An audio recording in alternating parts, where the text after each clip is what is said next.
SK astro ஆன்மீகம்.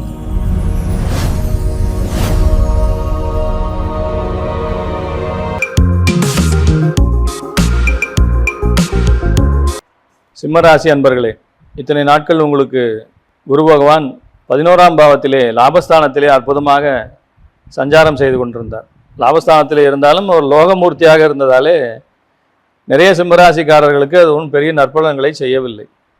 அதற்கு தகுந்தாற் போல உங்களுக்கு ராசியிலேயே கேதுனுடைய சஞ்சாரமும் 7ஆம் பாவத்திலே ராகுனுடைய சஞ்சாரமும் சனி பகவான் 8ஆம் பாவத்திலே சஞ்சாரமும் நடந்து கொண்டிருக்கிறது.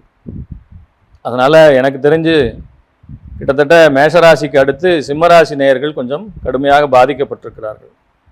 இவர்களுக்கு ஒரு ஆறுதல் தரும் விஷயமாக 11ஆம் பாவத்திலிருந்து 12ஆம் பாவத்துக்கு என்னதான் அவர் 12ஆம் பாவத்துக்கு வந்தாலும் அவருடைய பார்வையினாலே அவர் என்ன பண்ணுறாருங்க, அந்த 4, 8, 12 என்ற பாவங்களை அவர் சிறப்படைய செய்வதாக இருக்கிறது. 12லே இருந்து 4ஆம் பாவத்தையும் 8ஆம் பாவத்தையும் தன்னுடைய சுப பார்வையில் பார்க்க போகிறார்.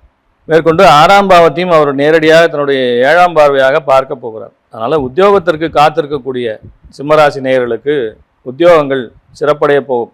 சிறப்பாக நல்ல நீங்கள் எதிர்பார்த்த வேலைகள் கிடைப்பதற்கான சாத்தியக்கூறுகள் இங்கே உண்டு.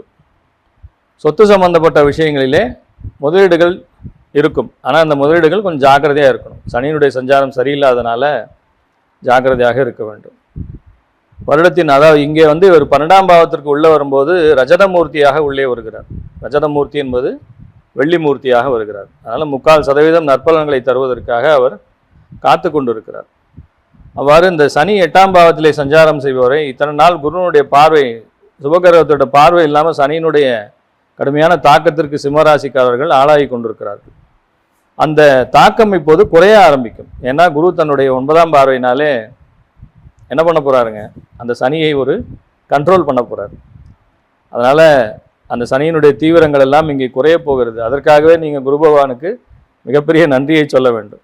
அதனால் சொத்து சம்பந்தப்பட்ட விஷயங்களிலே முதலீடு செய்யும்போது சற்று ஜாக்கிரதையாக இருங்கள். வெளிநாட்டு யோகங்கள் உங்களுக்கு காத்திருக்கிறது. 12ஆம் பாவத்தை அவர் பார்வை செய்கிறார். 12ஆம் பாவத்திற்கு உள்ளே நுழைகிறார். அதனால் வெளிநாட்டிற்கு போவதற்காக, வேலைக்காக, விசாக்காக வெயிட் பண்ணுறவங்களுக்கு கண்டிப்பாக கிடைக்கும். ஆனால் அதில் கொஞ்சம் ஜாக்கிரதையாக அந்த இதெல்லாம் ஒரு தடவைக்கு 2 தடவை வெரிஃபை பண்ணிக்குவாங்க. ஏஜென்ட்டுகளை நம்பி போய் மாட்டிக்காதீங்க. ஸோ அந்த மாதிரி விஷயங்களிலே சற்று ஜாக்கிரதையாக இருங்கள். ஆனால் 3/4வாசி இந்த சிம்மராசி என்பவர்களுக்கு இந்த வெளிநாடு சம்பந்தப்பட்ட விஷயங்கள் ஓரளவுக்கு கை கொடுக்கும் விதமாக இருக்கிறது. ஆரோக்கியம் சார்ந்த விஷயத்திலே நீங்கள் சற்று ஜாக்கிரதையாக இருக்க வேண்டும். இவர் நிவர்த்தியாகி, அதாவது அடுத்தது இவர் என்ன பண்ண போகிறாருங்க, அதிசாரமாக முதல்ல உங்கள் ராசிக்குள்ளே, ஜென்மராசிக்குள்ளே வரப்போகிறார். சிம்மத்திற்குள்ளே மக நட்சத்திரத்திலே சஞ்சாரம் பண்ணுறார். அவ்வாறு வரும்போதும் அவர் தாமிரமூர்த்தியாகத்தான் உள்ளே வருகிறார். அதனால் கண்டிப்பாக நீங்கள் வழிபாட்டு முறைகளை சற்று தீவிரமாக எடுத்துக்கொள்ள வேண்டும். நெருப்பு வீட்டிலே இருப்பதாலே சிம்மராசி என்பவர்கள் அந்தணர்களுக்கு தானம் செய்ய வேண்டும். அதாவது இந்த யாகசாலைகள் இருக்கா இல்லையா, கோயிலில் யாகங்கள் செய்வாங்க. அந்த யாகங்களிலே அடிக்கடி சென்று கலந்து கொள்ள வேண்டும். பக்கத்து ஊரில், அக்கம் பக்கத்தில் யார் ஊர்லையாலும் கும்பாபிஷேகங்கள் போன்ற விஷயங்கள் நடக்கும்போது அங்கே சென்று நீங்கள் என்ன பண்ணணுங்க, அந்த யாகத்திற்கு தேவையான விஷயங்களை வாங்கி தர வேண்டும். மிருத்யுஞ்சய மந்திரத்தை நீங்கள் பாராயணம் செய்து வாருங்கள். திரையம்பகம் யஜாமகே சுகந்திம் புஷ்டிவர்தனம்னு அந்த மிருத்யுஞ்சய மந்திரம் வருதா இல்லையா, அவங்களால சொல்ல முடியலனாலும் பரவாயில்ல, அது என்ன பண்ணுங்க, யூடியூப்பில் போட்டு கேளுங்க. தினம் 108 மிருத்யுஞ்சய மந்திரத்தை கேட்டுக்கொண்டு வாருங்கள். இது உங்களுக்கு வரக்கூடிய இந்த ஆரோக்கிய குறைபாடு, ஏன்னா நீங்கள் ஆரோக்கியத்தில் சர்வ ஜாக்கிரதையாக இருக்க வேண்டும். சின்ன சின்ன விஷயம்லாம் வந்துருச்சுன்னு சொல்லி அதை அசால்ட்டாக விட்டுறாதீங்க. நீங்களே போய் மெடிக்கலில் மாத்திரை வாங்கி போடாதீங்க. ஒரு டாக்டரை அணுகி அது என்னங்கிறத, அந்த மத்தியம வயதுக்கு மேலே இருப்பவர்கள், குறிப்பாக சுகர் மற்றும் பிபி பேஷண்ட்டை என்ன பண்ணுங்க, சர்வ ஜாக்கிரதையாக இருந்து கொள்ள வேண்டும். உங்களுக்கு ஆரோக்கியத்திற்காக ஒரு சில சர்ஜரி போன்ற விஷயங்களை செய்ய வேண்டியதாக இருந்தால் உடனே அதை செய்து கொள்ளுங்கள். அது உங்கள் ஆரோக்கியம் மேம்படுவதற்கு மிகச்சிறப்பாக வேலை செய்யும். மலை மேலே இருக்கக்கூடிய முருகன் கோயிலுக்கு சென்று விட்டு வாருங்கள்.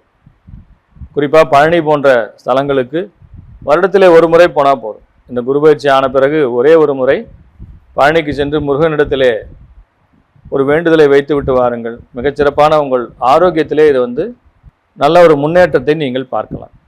நிவர்த்தியாகக்கூடிய, அதாவது அதிசாரமாக போய் வரும்போது நிவர்த்தி ஆகும்போது நல்ல ஒரு நிலையிலே ரஜதமூர்த்தியாக மறுபடியும் மீண்டும் உள்ளே வருகிறார். என்னதான் 12ஆம் பாவத்திற்கு வந்தாலும் முதல்ல சொல்ல மாதிரி 4, 8, 12 பாவங்களுக்கு வரும்போது அந்த சொத்து சார்ந்த விஷயங்களிலும் இன்சூரன்ஸ் சம்பந்தப்பட்ட விஷயங்களிலும் மருத்துவம் மற்றும் ஜோதிடம் துறைகளில் இருப்பவர்களுக்கும் மிகச்சிறந்த இது ஒரு யோக பலன்களை தருவதாக இருக்கிறது. ரஜதமூர்த்தியாக உள்ளே வரும்போது 75% சுபக்கிரகமாக இருந்து நற்பலன்களை உங்களுக்கு பிற்பகுதியிலே செய்வதற்கு இவர் தயாராக இருக்கிறார். பொதுவாகவே சிம்மராசி அன்பர்கள் ராகுகேது மற்றும் சனியினுடைய சஞ்சாரம் சரியில்லாத காரணத்தினாலே சர்வ ஜாக்கிரதையாக இருக்க வேண்டும். டிராவல் பண்ணும்போது ஜாக்கிரதையாக இருங்க. இரவு நேரங்களிலே தேவையில்லாமல் வெளியிலே செல்வதையும் வண்டி ஓட்டுவதையும் கண்டிப்பாக நீங்கள் அவாய்ட் பண்ணணுங்க. இதெல்லாம் பாதுகாப்பு முறைகளை சரியாக கையாளும் போது பெரிய பிரச்சனைகள் வராமல் உங்களை நீங்கள் தற்காத்து கொள்ளலாம். திசாபுத்திகள் சிறப்பாக இருப்பவர்களுக்கு இந்த ப்ராப்ளம் தலைக்கு தலைப்பாகையோடு போச்சுங்கிற மாதிரி போயிடும். யார் யாருக்கெல்லாம் திசாபுத்திகள் கெட்டு இருக்கிறதோ அவர்கள் கடுமையான பாதிப்புகளை சந்திக்க நேரிடும்.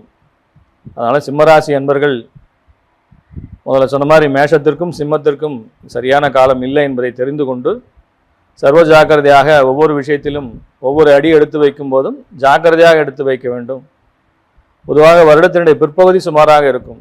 பொருளாதாரம் மற்றும் ஆரோக்கியம் இரண்டிலுமே நீங்கள் ஜாக்கிரதையாக இருக்க வேண்டிய ராசி தான் சிம்ம ராசி. பரிகாரத்தை செய்து பலன் பெறுங்கள். நன்றி.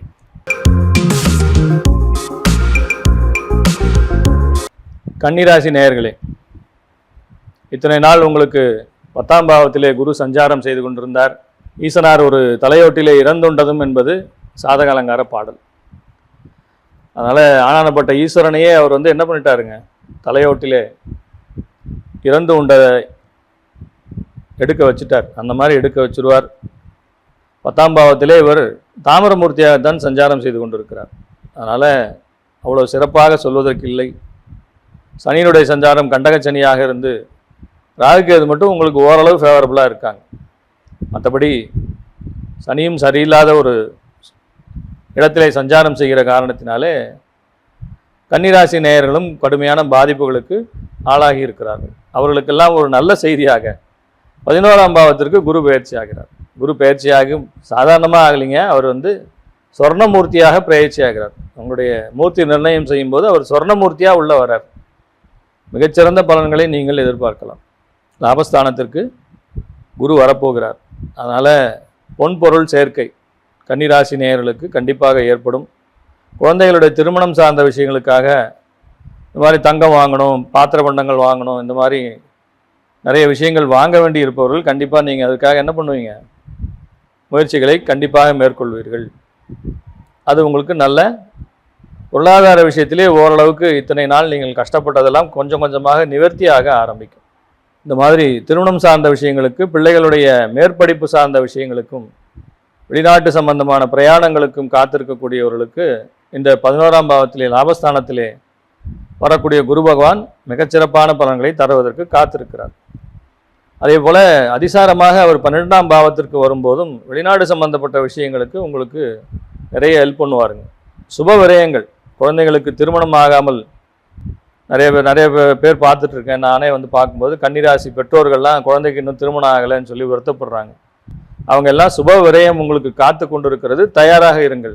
உங்களுடைய பிள்ளைகளுக்கு திருமணம் கைகூட போகிறது. அதே போல் சொத்துக்கள் சேர்க்கை உங்களுக்கு உண்டாக போகிறது. ஏதோ ஒரு விஷயத்திலே சுப விரயத்தை தருவதற்கு குரு பகவான் காத்திருக்கிறார்.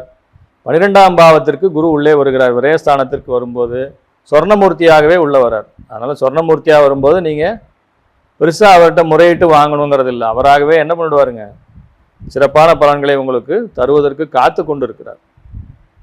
அதனால் இத்தனை நாள் நீங்கள் கன்னிராசிக்காரர்கள் கஷ்டப்பட்டதெல்லாம் போதும். என்னதான் இருந்தாலும் அந்த சனியினுடைய சஞ்சாரம் சரியில்லாமல் இருக்கிறது. அந்த நிலவீடு சம்பந்தப்பட்ட, நிலவீடுங்கிறது கன்னி ஒரு நிலவீடு என்பதாலே பொதுவாக எல்லாருமே தங்கம் அணியணும். புஷ்பராகம் அணியலாம். புஷ்பராக கல்லை அணிவர்கள் தாராளமாக புஷ்பராக கற்களை அணியலாம். ஏழை பெண்களுடைய திருமணத்திற்கு உங்களால் முடிந்த உதவிகளை செய்யுங்கள். செய்யும்போது உங்களுக்கு என்ன ஆகுங்க, எல்லாருமே தங்கம் வாங்கி தரணும்னு இல்லைங்க, 2 புடவை வாங்கி கொடுத்தா கூட என்ன ஆகுங்க, மிகச்சிறந்த உங்களுக்கு பலன்களை கொடுப்பதாக இருக்கிறது. பிராமணர்களுக்கு தானம் கொடுங்கள். உங்களால் முடிஞ்ச அன்னைக்கு பிராமணர்களை கூப்பிட்டு, வீட்டில் அமாவாசை அன்னைக்கு ஏதோ ஒரு இது பண்ணாலும் சரி, ஏதோ ஒரு நாளில் கூப்பிட்டு பிராமணர்களுக்கு அரிசி பருப்பெல்லாம் தானம் கொடுத்து காணிக்கையை கொடுத்து அவரிடம் ஆசீர்வாதத்தை பெற்றுக்கொள்ளுங்கள். இது கன்னிராசி நேயர்களுக்கு மிகச்சிறந்த பரிகாரமாக இருக்க போகிறது.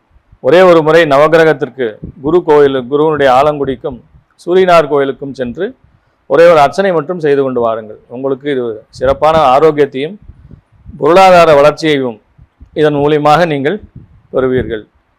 அதனால் ஆரோக்கியம் ஓரளவு சுமாராகவும் பொருளாதாரம் இதற்கு மேல் நல்ல ஒரு முன்னேற்றத்தையும் உங்களுக்கு தருவதற்கு இந்த குரு பயிற்சி தயாராக இருக்கிறது என்பதை மகிழ்ச்சியோடு நீங்கள் தெரிந்து கொள்ளுங்கள். நன்றி.